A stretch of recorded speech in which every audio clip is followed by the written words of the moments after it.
আসসালামু আলাইকুম রহমতুল্লাহ। একজন মানুষ 1400 বছর আগে এমন কিছু ভবিষ্যৎবাণী করেছিলেন যা আজ বাস্তবে রূপ নিয়েছে।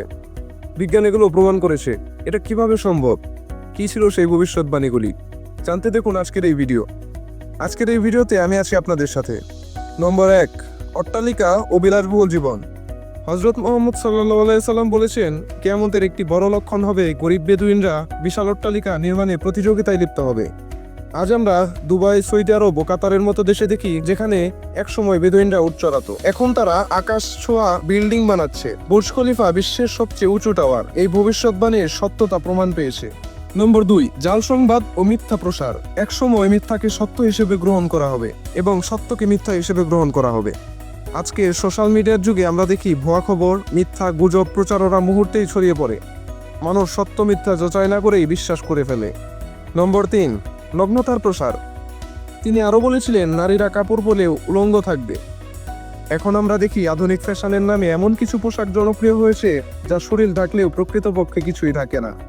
ফ্যাশনের নামে এই পরিবর্তন কি আমাদের নৈতিক অবক্ষয়ের দিকে নিয়ে যাচ্ছে, নাকি শুধু এটা সময়ের পরিবর্তন? আপনার মতামত কি? ইসলাম ও সংস্কৃতি ও আধুনিকতার মধ্যে ভারসাম্য রাখা সম্ভব, নাকি আমরাও এক বিপজ্জনক পথে এগিয়ে যাচ্ছি? আপনার মূল্যবান মতামত কমেন্টে ব্যক্ত করুন। নম্বর 4, সুদ ও হারাম লেনদেনের বিস্তার।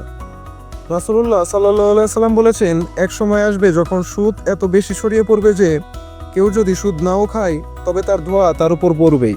আজ আমরা দেখি সুদ ছাড়া অর্থনৈতিক কল্পনাই করা যায় না। ব্যাংক লোন, ক্রেডিট কার্ড, সব জায়গায় সুদের কারবার। নম্বর 5, সময় সংকুচিত হয়ে যাবে। হাদিসে এসেছে, কিয়ামতের আলামত হবে সময় সংকুচিত হওয়া। আজকের যুগে প্রযুক্তি উন্নত হলেও মানুষের মনে হয় যেন সময় কমে যাচ্ছে।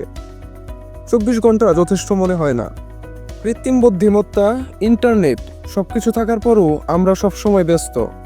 ইসলামিক স্কলার বলেন, সময় সংকুচিত হওয়া মনে হচ্ছে বরকত কমে যাওয়া। সময় একই থাকলেও কাজে বরকত উঠে যাবে। মানুষ মনে করবে সময় কমে যাচ্ছে। 1400 বছর আগে বলা এই কথাগুলো আজ সত্য হয়ে গেছে। তাহলে ভাবুন, কিয়ামতের অন্যান্য ভবিষ্যৎবাণীগুলো কি সত্য হবে না? আপনার মতামত জানতে কমেন্ট করুন। আর যদি ইসলামের আরও বিস্ময়কর তথ্য জানতে চান তাহলে ফেসবুক পেজটি ফলো করুন এবং শেয়ার করুন।